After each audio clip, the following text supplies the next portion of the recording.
L'impartialité dans les traitements de toutes les questions d'actualité à travers la République démocratique du Congo reste l'identité de ces magazines Discours au peuple que j'ai le réel plaisir de vous présenter en cette nouvelle année 2024 sur les antennes de Molière Télévision. Mesdames et messieurs, soyez les bienvenus. Nous sommes tellement ravis de vous savoir très nombreux pour ces grands magazines qui passent chaque jour de la semaine, sauf le samedi et les dimanches. Jean-Paul Mougalou assure la réalisation de ces magazines. Je suis déjà là pour vous tenir compagnie. Alors aujourd'hui, nous allons scruter un peu les consultations électorales du mercredi 20 décembre 2023 en République démocratique du Congo qui se sont déroulées. Bien qu'il y avait beaucoup d'irrégularités qui se sont décriées de part et d'autre, même le pouvoir organisateur de ces scrutins, la CENI, a eu à reconnaître cela. La preuve en est que beaucoup des candidats ont été également invalidés.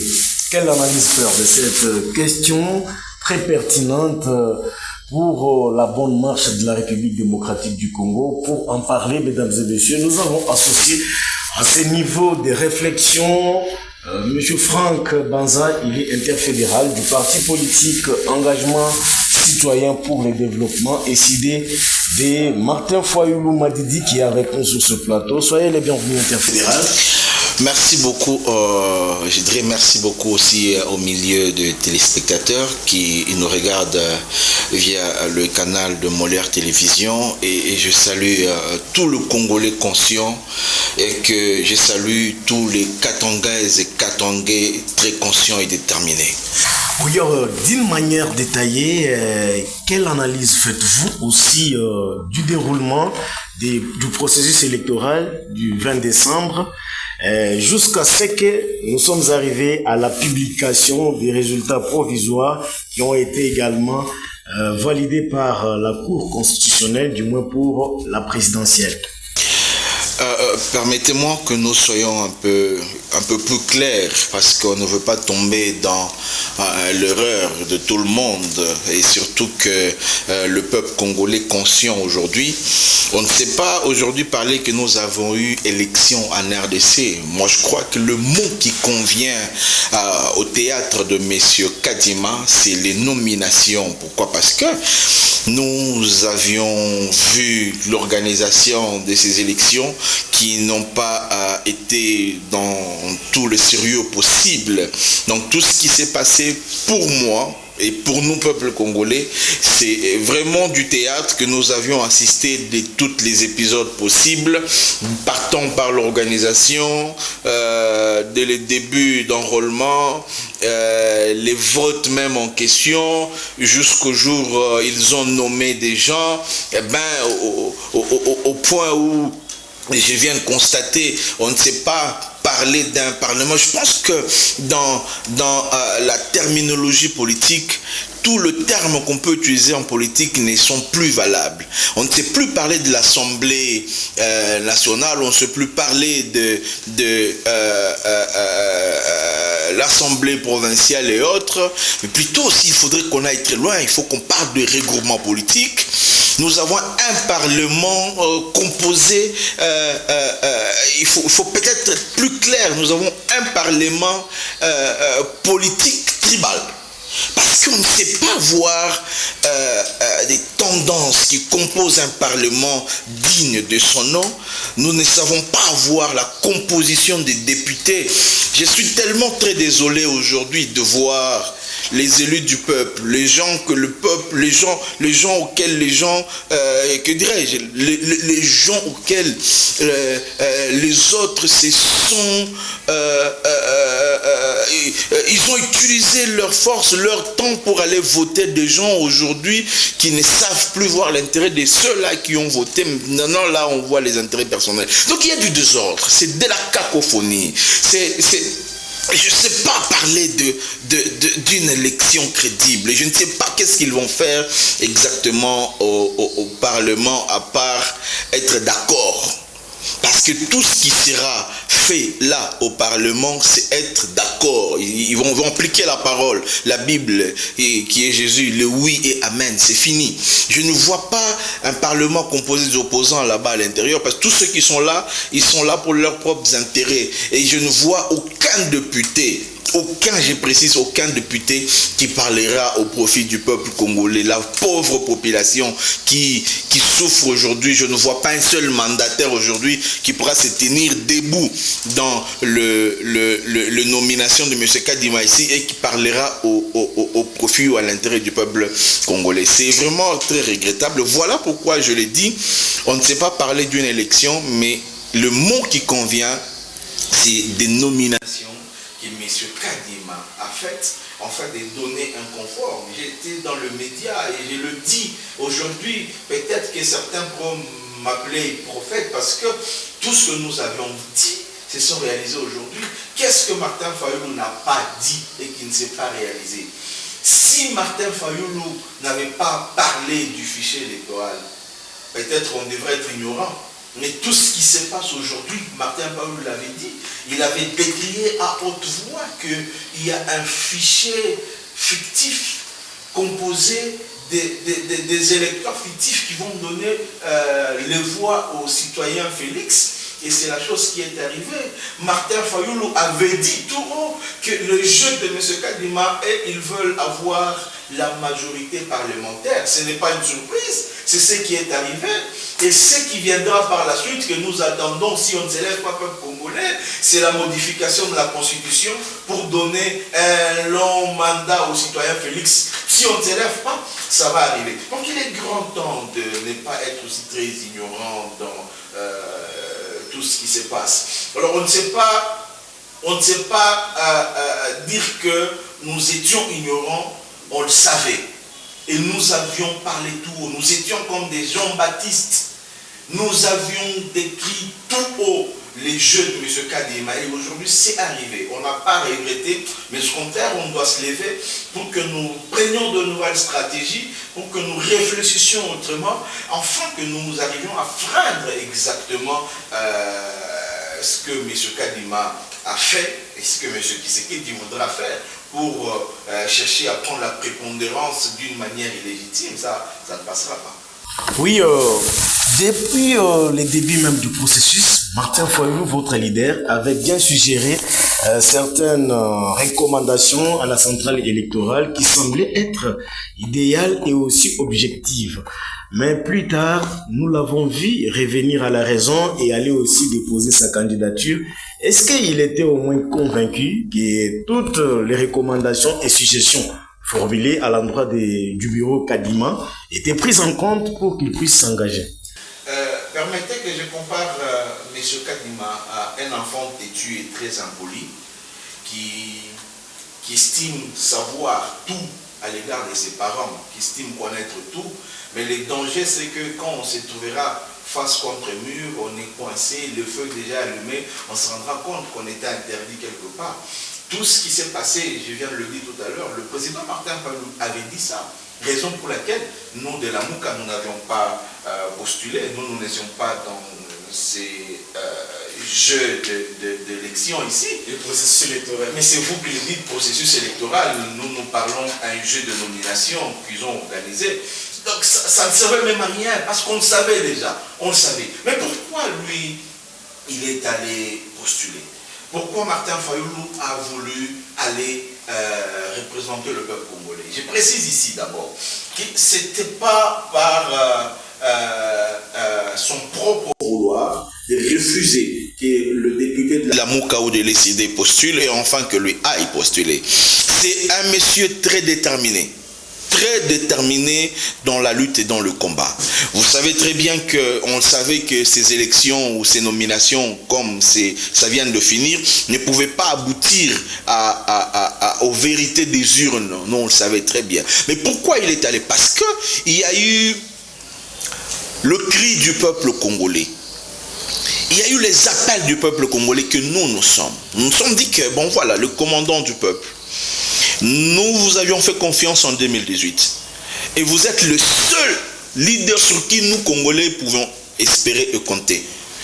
Et on le sait très bien qu'en RDC, il n'y a aucun leader politique très intègre, honnête, loyal comme Martin Fayulu.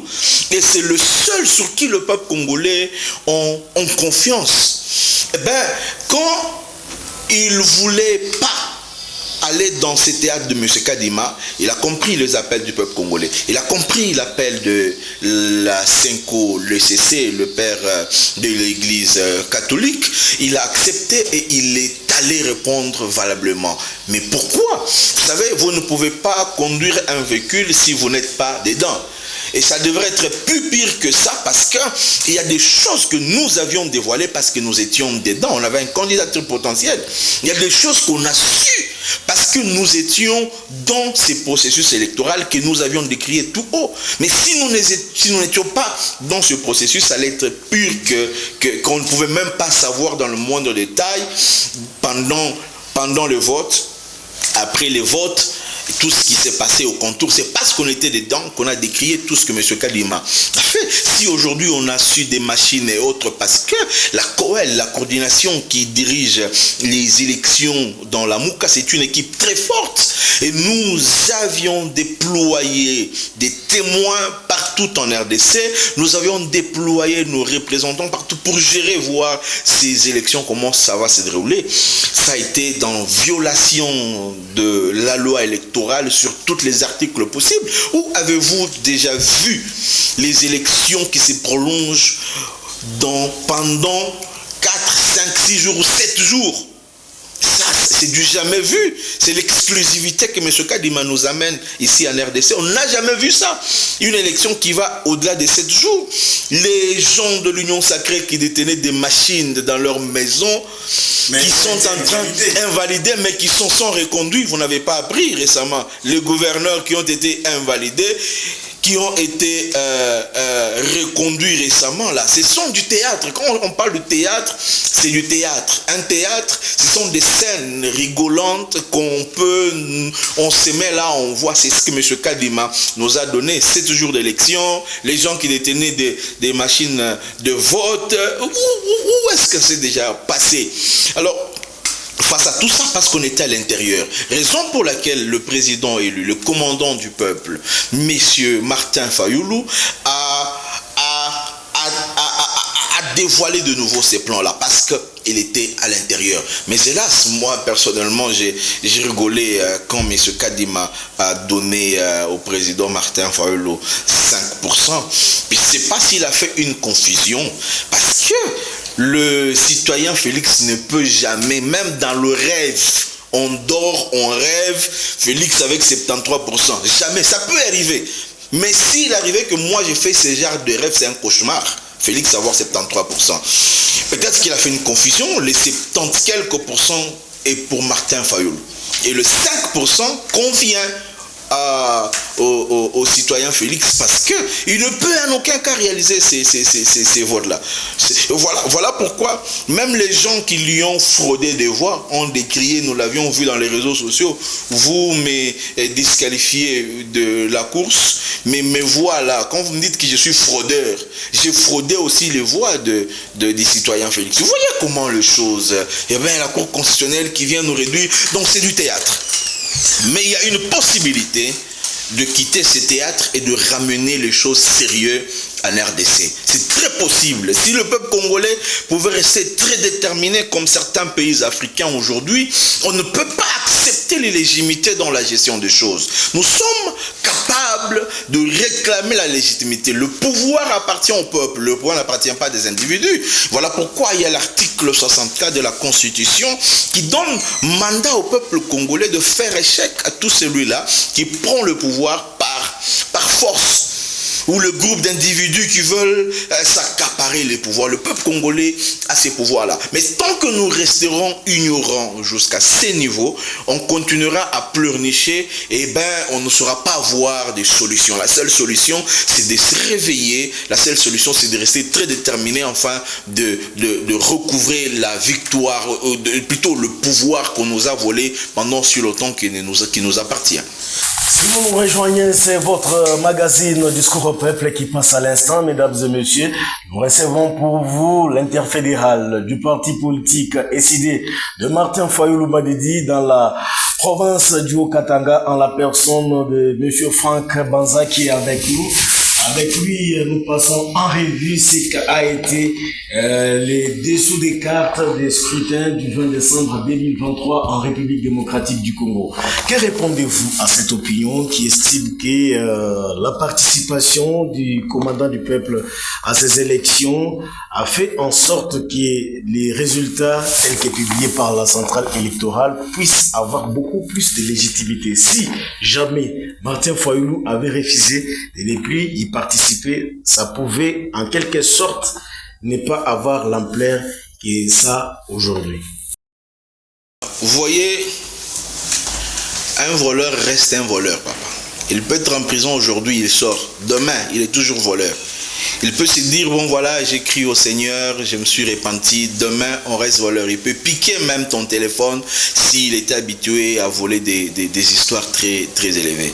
Donc ça veut dire que même si le président Martin Fayoulou ne pouvait pas être à l'intérieur du bord pour gérer la situation, ça devrait être pire que ça.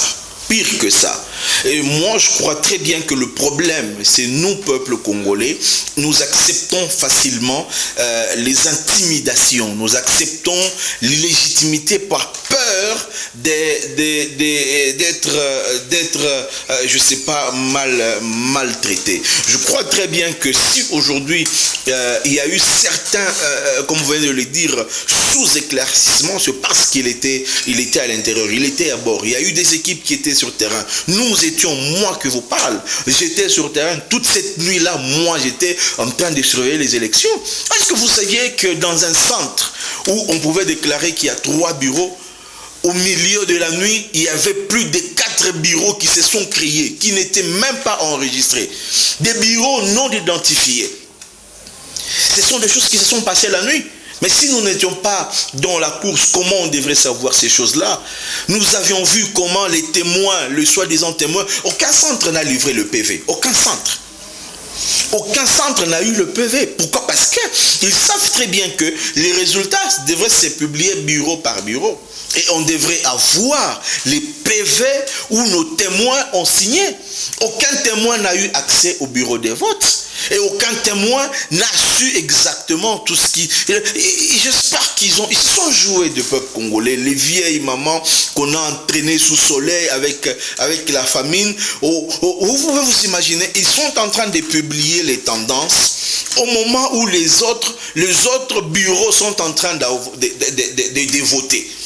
Où des bulletins sur papier étaient encore dans des territoires.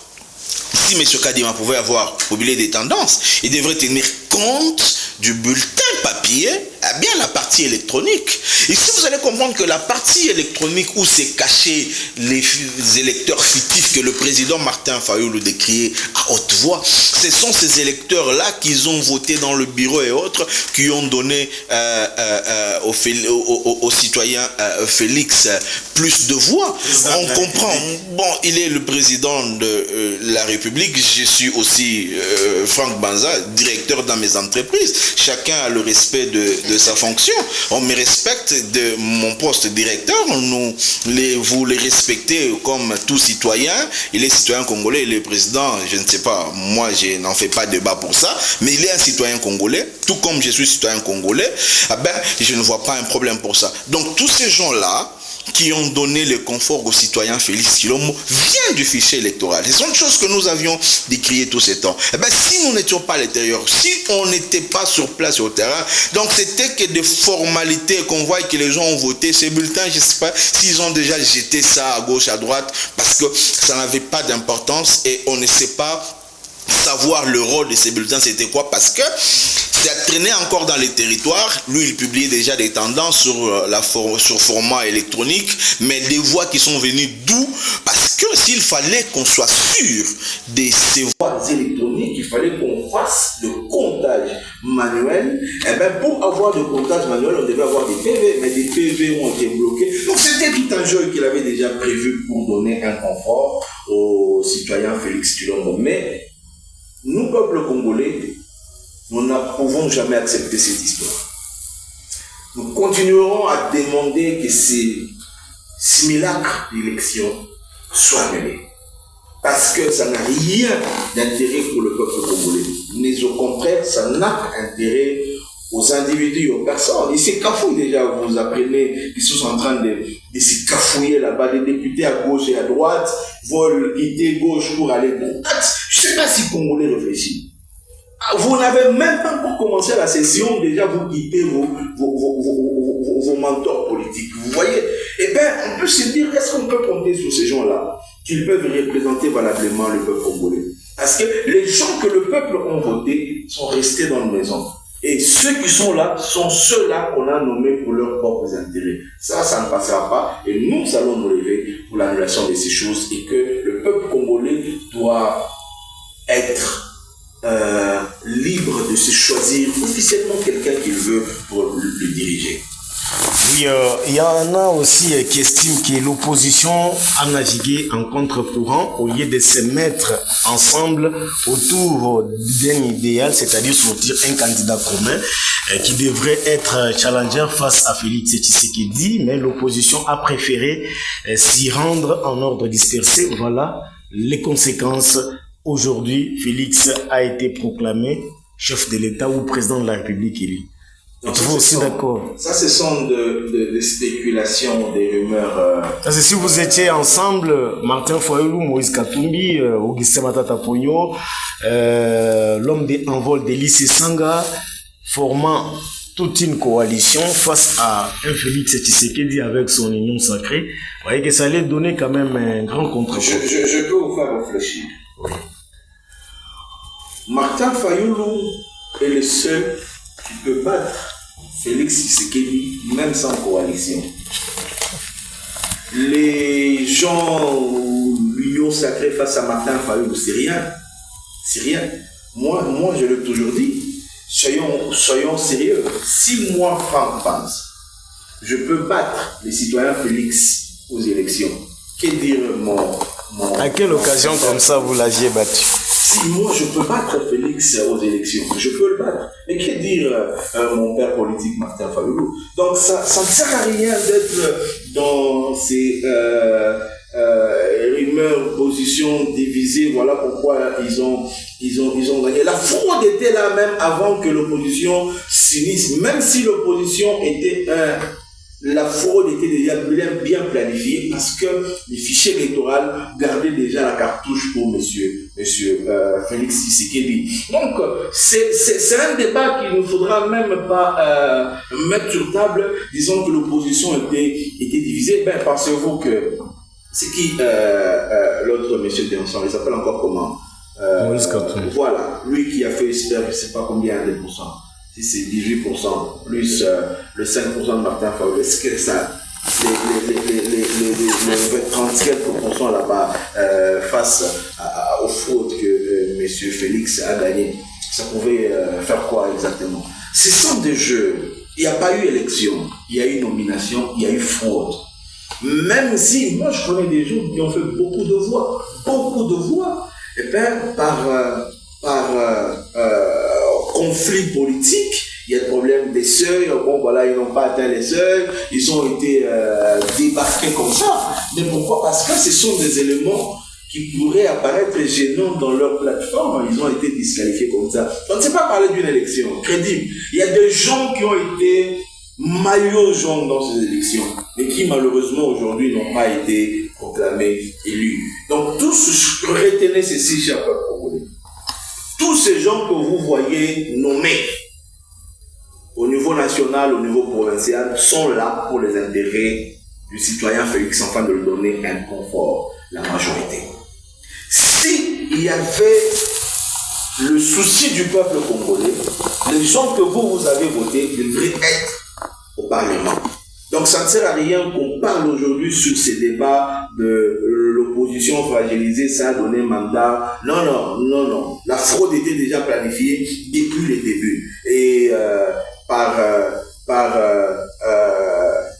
je sais pas, mauvaise foi ou haine politique, et il devrait quand même être même réfléchissant.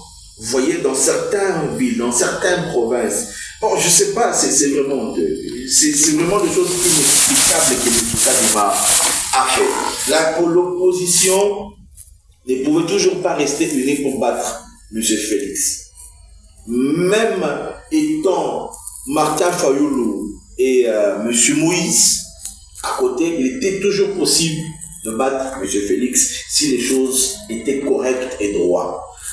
Tant que la fraude était là, tant qu'on ne pouvait pas rester tous unis pour freiner cette fraude, voilà pourquoi il y a eu ce qu'il y a eu. Même ce que certains que vous appelez de l'opposition, peut-être ils étaient là pour camoufler des choses. Vous savez qu'il y a certains candidats, on leur a payé des cautions pour embrouiller des choses.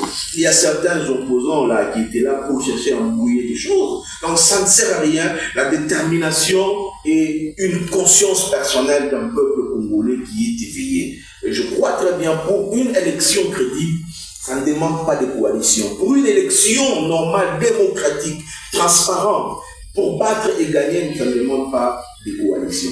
Donc, pour être plus bref sur cette question, il n'était toujours pas possible d'être en coalition pour battre M. Félix Tshisekedi. Parce que même sans coalition, il est possible de battre. Il était seul, Martin Fayoulou, pendant le 5 ans dans l'opposition. Est-ce qu'il était dans la coalition avec la force qu'il avait? Il était seul. Eh bien, il était possible, ou il est possible, que Martin Fayoulou gagne ces élections, comme il a gagné, mais par incompétence intellectuelle de M. Kadima, il a voulu faire cette façon de faire pour lui. Eh ben, c'est déjà fait, mais nous allons le contraindre d'une manière ou d'une autre. Oui, le contraindre d'une manière ou d'une autre. Monsieur Franck Banza, comment avez-vous trouvé les discours d'investiture du chef de l'État, Félix Antoine Tshisekedi Tshilombo, devant ses pairs au stade des Martyrs, qui voulait voir aussi l'opposition politique être intégrée dans la gestion de la chose publique pour son deuxième quinquennat, qui est le dernier. Il a dit que cette opposition a également de la place dans la gestion de ces pays. Comment avez-vous trouvé cet appel qu'il a lancé d'une manière solennelle?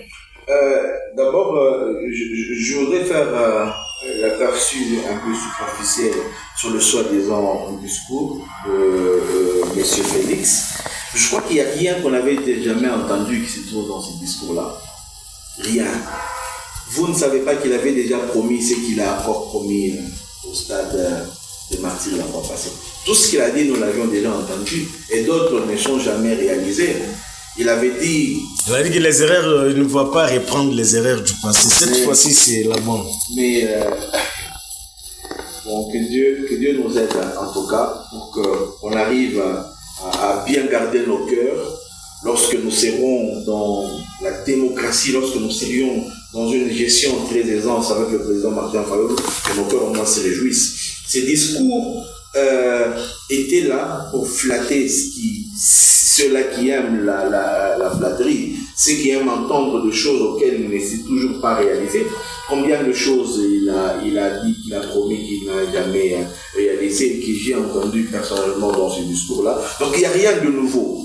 Je crois que ça serait une suite de ce qui a été fait. J'espère très bien qu'il était en train de dire sur le plateau de Top Congo, je m'excuse de citer cette chaîne de télévision. Il n'y a pas de problème. Eh ben, il avait dit qu'une fois qu'il aurait appris qu'on a tué un seul Congolais dans la partie Est, il déclarerait une guerre. Aujourd'hui, combien de territoires ont été déjà récupérés par le M23 que nous disons que c'est le Rwanda qui est derrière? Est-ce qu'il y a une guerre qui a déjà été lancée, ou on le dit juste par plaisir de plaire les auditeurs ou les téléspectateurs? Il avait promis de réunir les deux chambres en congrès pour demander leur autorisation. Mais c'était avant la fin de son mandat. Il avait la possibilité de le faire. Mais pourquoi ça traîne jusque-là? Donc voilà pourquoi je l'ai dit qu'on ne dit pas les choses juste par plaisir ou par envie de le dire pour plaire les autres. Il faut être conséquent de voir quand on veut promettre quelque chose et soyons sûrs de réaliser la chose. Pour moi, je pense que ces discours, c'est déjà un chant entendu que nous sommes habitués déjà chaque jour, mais il y a possibilité d'aller au-delà. Pour moi, je ne vois pas cette façon de faire. Pour moi, je vois une autre façon de faire. Une façon de faire très sérieuse. Je crois que si même l'Église commence à comprendre ces choses, moi j'ai aimé la prière de l'homme de Dieu, le pasteur Roland Gallo, qui même l'Église commence à découvrir que nous ne sommes fatigués des voleurs. Ces voleurs, ils étaient dans la gestion. Et ces voleurs, vous les verrez dans la gestion. Eh bien, le peuple congolais est sacrifié comme ça. Nous sommes fatigués de cette façon de faire. Je crois très bien que la solution n'est pas dans cela que les gens pensent. La solution revient à nous, peuple congolais. Je crois très bien que la célèbre phrase de Moussé Laurent Désiré-Kabila de nous prendre en charge devrait être une solution palliative à tout ce que nous vivons aujourd'hui. Ne soyez pas très surpris. Dans le jour qui vient, je crois que nous vivrons pire que ce que nous avions vécu l'année passée.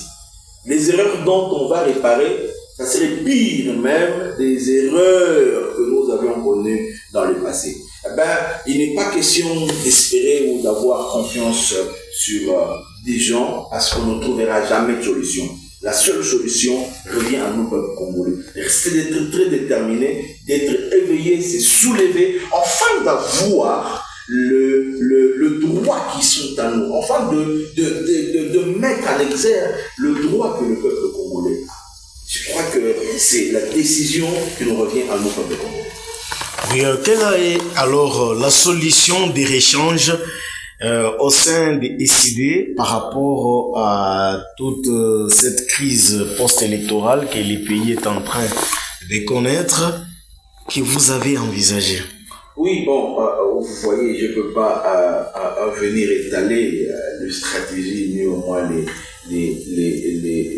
méthodes. Parce que vous avez demandé l'annulation des résultats, ça n'a jamais été considéré par la CENI, mais maintenant déjà on entre déjà dans le dernier virage de cette élection ou de ce processus électoral. Qu'est-ce que vous préconisez en termes de solutions? On ne peut pas venir et dire tout devant la caméra. Là, c'est exposer ses secrets ou sa femme à quelqu'un. Il y a des choses qu'on ne peut pas parler, mais ça serait une surprise. Quand des choses viendront, ça serait pour soulager, ça serait pour redonner la joie au peuple congolais. Nous y travaillons encore. Et bien, nous rassurons que les surprises très agréables pour sauver le peuple congolais seront bien sûr très peu connues.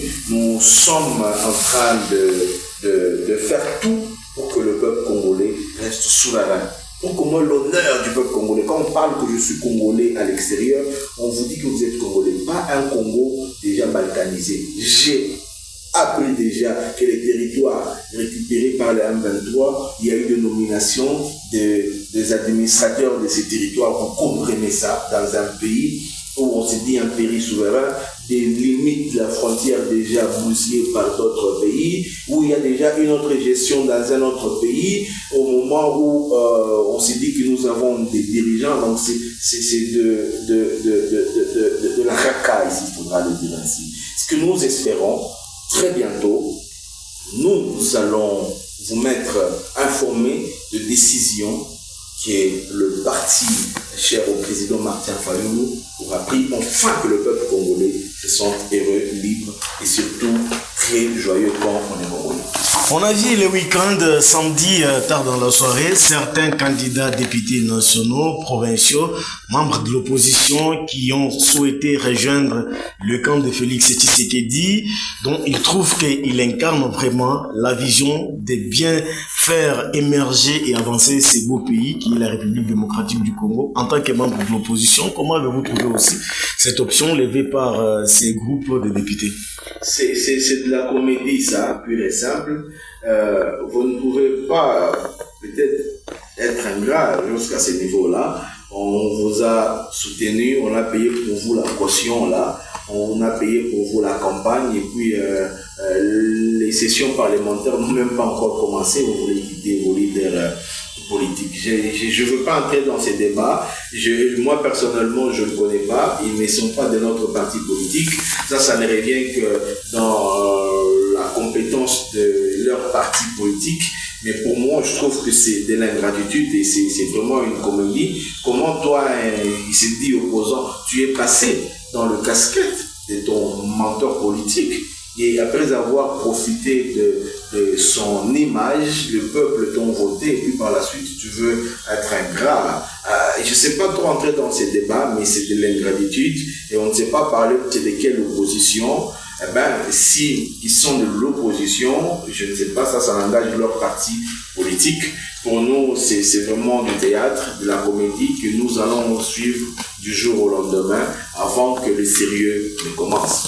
Merci beaucoup, M. Franck Banza, d'avoir répondu à notre invitation. Je ne sais pas si vous avez aussi un dernier message au peuple congolais qui nous regarde à l'instant sur les antennes de Molière Télévision.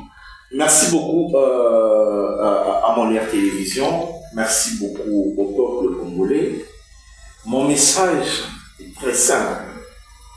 C'est que nous avons la responsabilité de notre avenir entre nos mains.